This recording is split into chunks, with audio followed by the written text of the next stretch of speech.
Hi everyone, I'm doing my afternoon meditation, and for today I'm using Benedictus by John O'Donoghue, and just to reflect on the home and what does it mean to have a home, to be in a home, to call a place home. Yesterday when I was cleaning up and I drew the curtains, there was a tiny little moth that was sitting on the curtain. So I opened the door and I tried to get it out. I thought I had, but this morning I found it lying dead. It was lying right next to where I sit, next to my couch. So it reminded me of the moths in Zimbabwe, because we used to have these big chandeliers in our lounge. The lounge was the size of my whole apartment, the length of it. So we had two chandeliers, one on each end.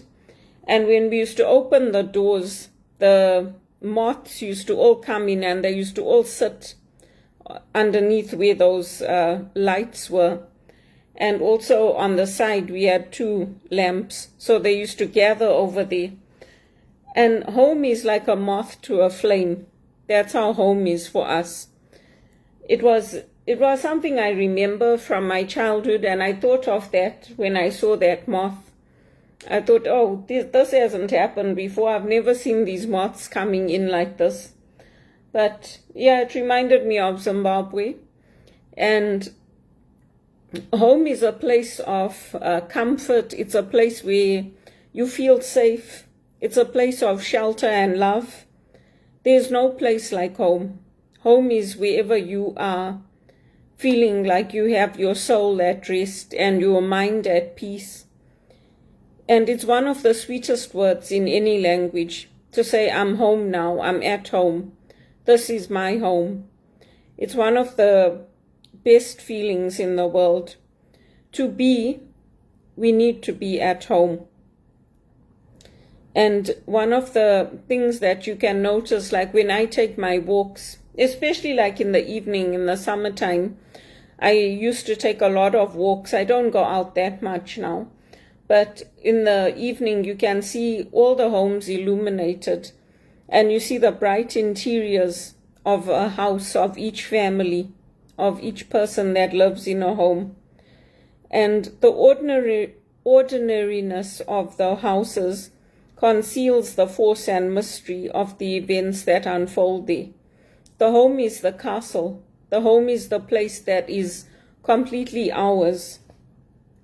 And we transform our places where we live. We put in our artwork, we put in our photographs, so that they truly become unique and become our homes.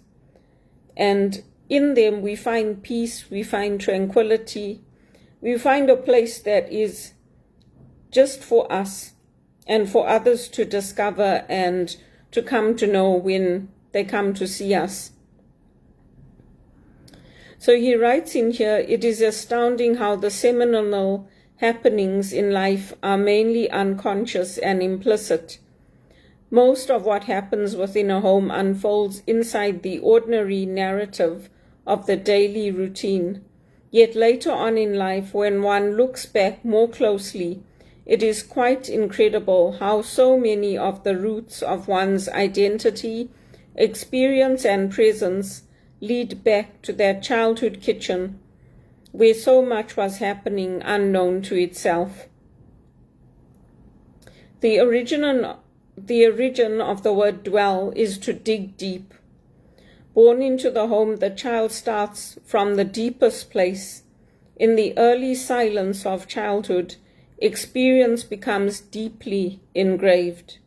Whatever experience happens here modulates and sets the rhythm of the mind and the sensitivities of the heart.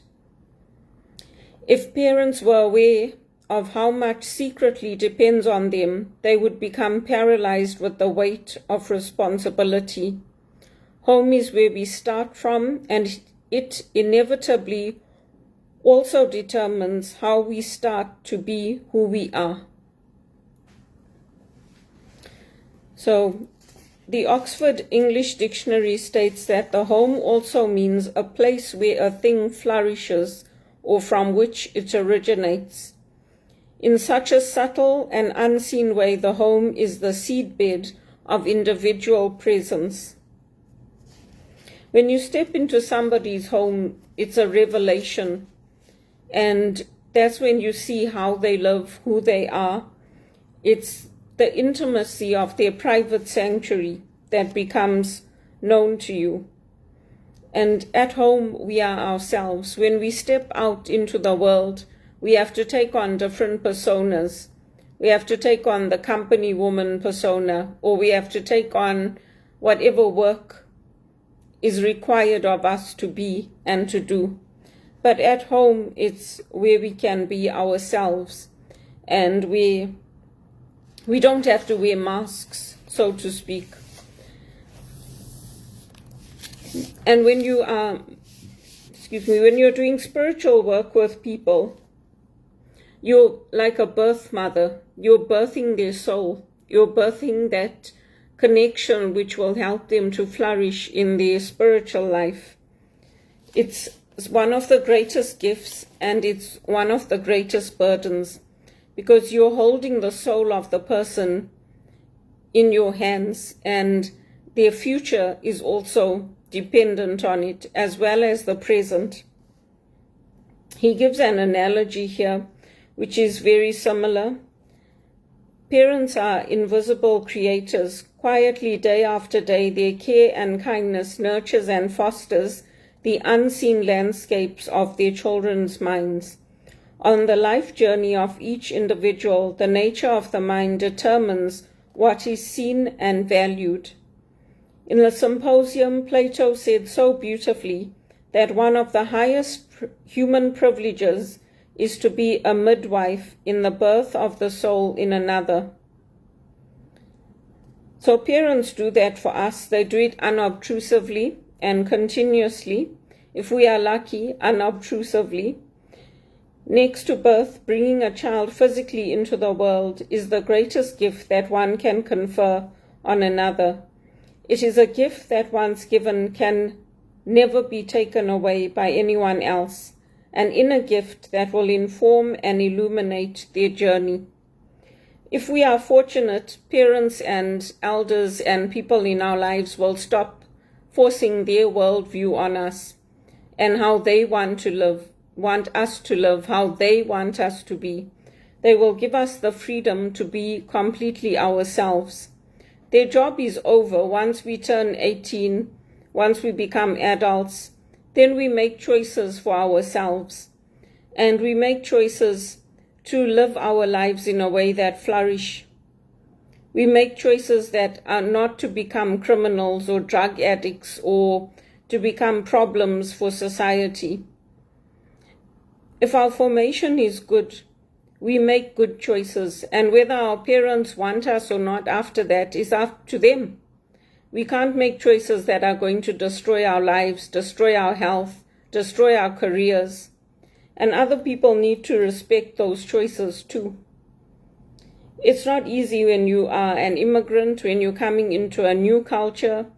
And I mean, after 20 years, people are trying to guide me. I've already built myself up. I've already made the good choices. I've already made the good decisions. Now people are trying to come in to influence me. And I'm like, what are you trying to do? You're trying to come in now to tell me how to dress, how to put like a scarf with my blouse together, how to think, what to read. I don't need it now. I needed it when I arrived in 2002, and you didn't want to be available to me. And now you're coming in trying to force mental health counseling on me, trying to tell me, oh, there's mental health issues involved, when actually I've done perfectly fine, and you refuse to look at the circumstances that are being created in Canada. Instead, it's easier for you to put it onto me. And so we have to learn that boundaries are also about that. And that's what the fruits of our life are not always our fault. If you plant a tree in arid soil, or you plant a tree in acidic soil, and that tree is not meant to thrive in that environment, it's not going to produce the fruit that you want it to produce. And that's true of our lives too. The wholeness of a home depends much on its ability to prepare its young to leave the nest, risk trusting their own wings, to take them to unknown elsewheres where they will have to build their individual nests. And that's what's soul destroying for me in Canada. I lived in England without any surveillance. I lived in South Africa without any surveillance. I come to this country, which is supposed to be one of the most free countries in the world, one of the best countries in the world, and people are tracking me and following me everywhere I go. When I go in, when I come out. I mean, do they want to know when I go and use the toilet too? Yes, they do. Because when you go to work at places like Teleperformance, you have to actually log when you go to the toilet. So for me, this is not a good culture. It's not the way I want my life to be lived, and it's not the way I want to continue living my life. That's why I'm trying to get back to England or get back to South Africa, because I don't like it. It's killing me. Home is where the heart is.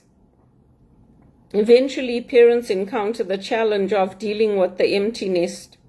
So when now my mother and other people have told me they don't want me in their lives, I'm like, okay, that's fine. I hope you actually miss me one day, but that's fine. You want to live your life, your duty is done, you can't take it anymore. I didn't do anything to you to warrant it, so that's fine with me. Live your lives and be happy. Home is the center from where our journey springs forth. It is ultimately what each of us individuals would develop in the capacity to be at home in ourselves. This is something that is usually overlooked, but it is a vital requirement in the creativity and integrity of individual personality. So it's got to do with the essence of who we are. And if we can't be ourselves in a culture, and for me this has been going on for more than 20 years, it's not getting any better. The only difference is that there are more of us coming in and there are more of us pushing back. But it's not right.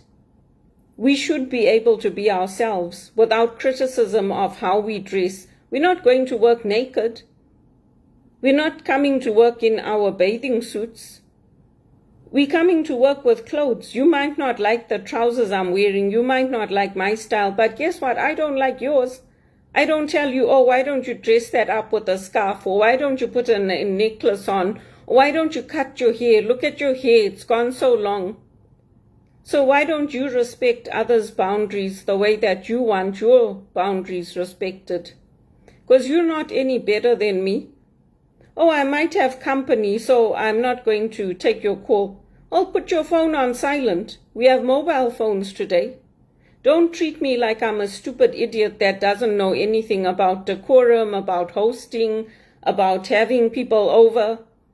If you're having people over and you don't want to talk to someone, put your phone on silent.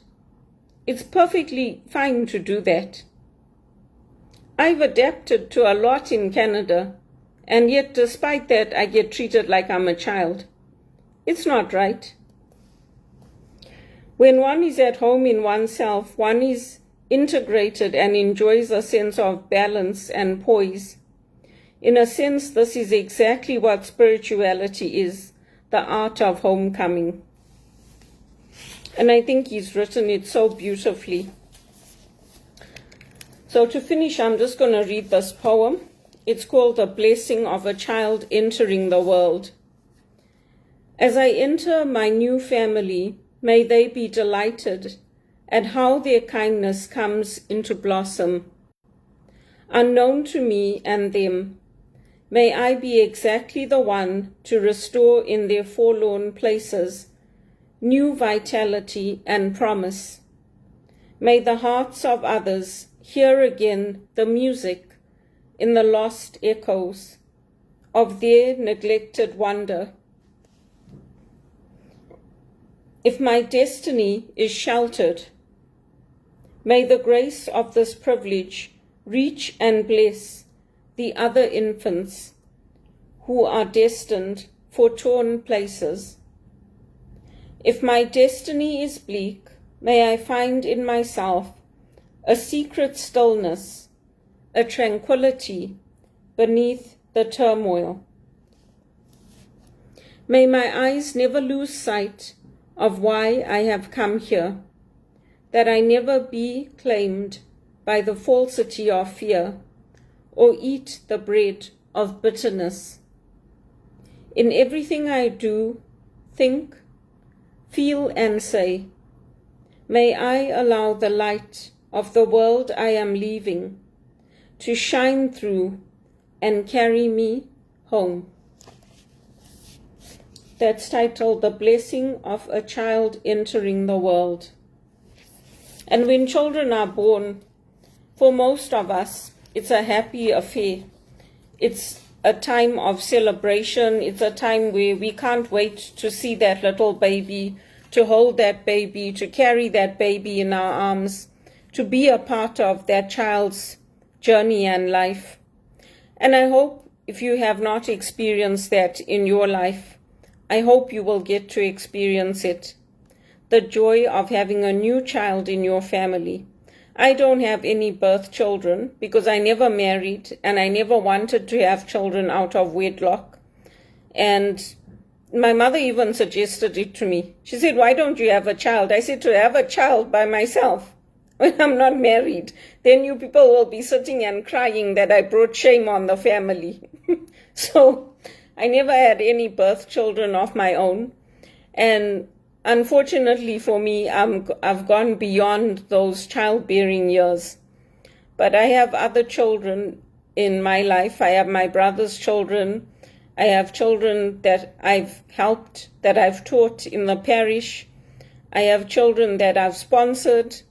So I have other children in whom my life has been invested. And I would wish everybody that, the joy of knowing what it feels to be home, to be at peace, to say this is my home and I'm happy here. And I'm not happy in Canada. I've never been happy in Canada because I've never earned the income that I've wanted to earn. And when I've struggled and striven and I've bought a home of my own, it's been taken away from me. I've lost jobs through no fault of my own because of personality differences, because people didn't like how I dressed, because people don't like my tone or my accent. And it's the stupidity of it. Those are not valid reasons to put somebody out of a job. They're not valid. They call it cultural fit. So that's why for me, if I get a job at home in South Africa, or I get a job in England, I'm going to leave and go because I'm tired of it. And I'm tired of the mental pressure from family in America, in Canada. And even now, my mother's married to a white man. Even that is very hard for me because the way they are is not the way we are. The white man can be very hard on the non-white. And I see it as an outsider. And my mother's even shocked sometimes when she says to me, ask him for this. And when I ask him and then he says, I've got my own thing to do. She's like, really? That's what he said? I'm like, yeah, you're going to marry him. So you made your choice. So my mother cried the day before she got married. She called me and she was weeping. I said to her, now what's wrong? She's like, no, I know you wanted to come. I said, yeah, I wanted to come, but you people didn't want me. So it's too late then. That's what they always do. Then they sit and cry. And she's like, oh, I don't want to get married at this age. I said, so tell him. Call the wedding off. Just have a party and tell everyone you decided not to get married. She's like, oh, I packed my bag now. I said, you know what, Mom? You made your own choices. I never had any say in your decision to get married, to what you want to do, whatever. And if I tell you, when I try to tell you, then everyone comes down on me. And if I get upset, they have no sympathy or compassion. They just shout at me. So I said to her, unfortunately, I don't know what to say to you. But that's life. We also have to leave our parents to make their own decisions and their own choices. And life hasn't worked out for me, let's be honest. I mean, all these things, you think like a TV, normally a person has a TV like within 2 or 3 years of coming to Canada. Do you think they buy a TV after 20 years and a record player? After studying and working hard and proving yourself and graduating, you think this is a successful life? It's not. It's a failed life. Because if you can't come up financially and people keep coordinating it so that you land up with nothing, you might as well go back to where you came from. I'll be happy in South Africa. Just like I'll be happy in England, I'm not happy here. Because I know I'm a leader in this community and I'm being treated very badly. My ultimate home is going to be with God in heaven. And I hope it is yours too.